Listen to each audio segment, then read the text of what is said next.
Hi, everyone. On Friday, we had a whirlwind tour of the history of abnormal psychology, beginning with the idea that mental illness was caused by some sort of spirit or demonic possession, leading to the idea that the way to heal individuals with these disorders was to undergo some sort of religious process, such as an exorcism or a shamanic ritual.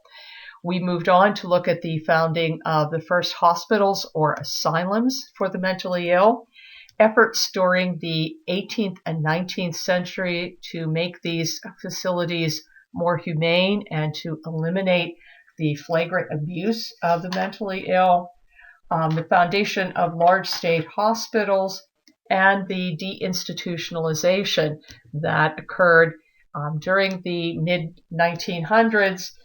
Began in the mid-1900s, and as we saw in the video clip from the film The New Asylum, instead of leading to the establishment of community mental health centers, actually resulted in the mentally ill often ending up in the criminal justice system.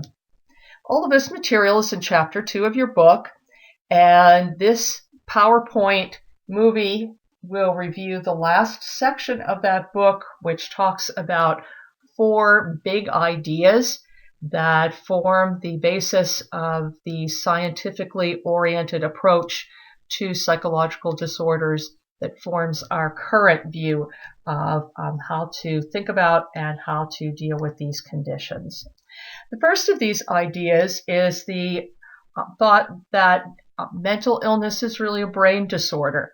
And this begins with the discovery of a cure for a condition called general paresis, which is basically the end stage of the disease syphilis.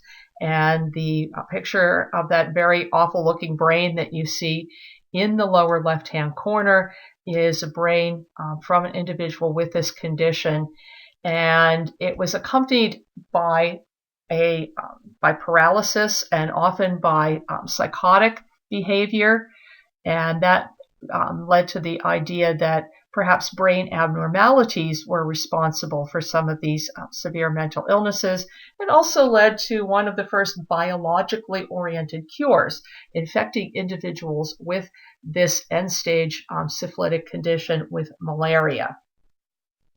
The picture on the top right shows the dark side of this biological view, and this is a tool that was used during the 1920s, 30s, and 40s to carry out an operation called frontal lobotomy. And this operation did have the effect of calming individuals who were severely agitated, but it did that at a horrific price of ruining their personality and their memory.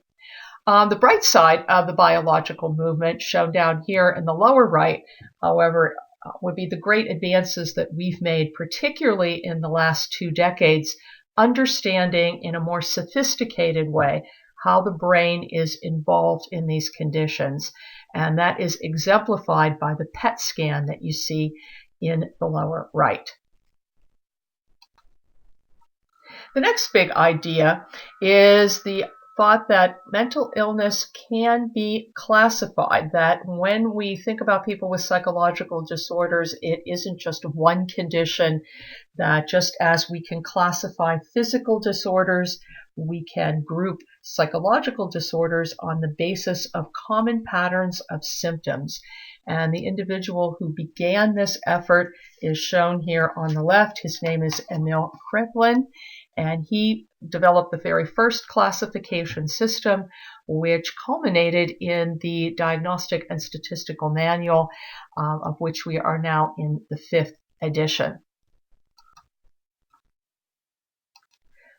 Just as we understand that psychological disorders have a biological basis, we also better understand the cognitive and other mental processes that underlie these illnesses as well. So these are kind of 2 of those big ideas that are really not at odds with one another, as we'll see in subsequent units, but are actually rivers that come together. And so the idea that that mental illness is a biological disorder is one side, and the other is that it has a psychological component as well.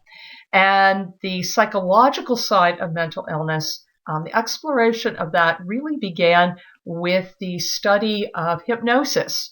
And the gentleman you see there on the left, Hippolyte Bernheim, was a practitioner in the French city of Nancy, and he was interested in the relationship between hysteria, what we would now know as somatic symptom disorders, and hypnosis. And he was able to show that it was possible to reverse the symptoms of hysteria by putting an individual under hypnosis. And from that, the physicians of the Nancy School came to the conclusion that these disorders, which involved a physical symptom, were actually psychological disorders, and that that disorder, that difference in processing and mental symptoms could be uncovered by putting the individual under hypnosis. Jean Charcot, who was a neurologist, originally disputed this claim. He was someone who believed very much that brain abnormalities were the cause of mental illness, but he eventually came around to their thinking and acknowledged the existence of psychological processes as well. And of course, the individual on the right is no stranger to you. Sigmund Freud kind of took this idea and ran with it and went on to develop his theory of psychodynamic psychology, that disorders were the result of something that often took place outside of conscious awareness. And this was really the beginning of studying mental illness from a psychological perspective. Finally, these ideas culminated in the thought that behavior, including abnormal behavior, could be studied scientifically. And you remember from our discussion of Chapter 1 that that really is the basis of what we now know as evidence-based treatments, and that scientific investigation of the causes and treatments for psychological disorders is extremely important today. And these three individuals, again, should not be strangers to you. You probably were familiar with their work from Psych 110, and they are, of course, moving from left to right, Ivan Pavlov, John Watson, and B.F. Skinner. And these individuals were members of a school of psychology known as behaviorism. They believed that all behavior was the result of learning, and they therefore placed a great deal of emphasis on the role of the environment and experience. And their efforts to investigate learning and memory scientifically in the laboratory were really the basis for the scientifically based abnormal psychology that we know today.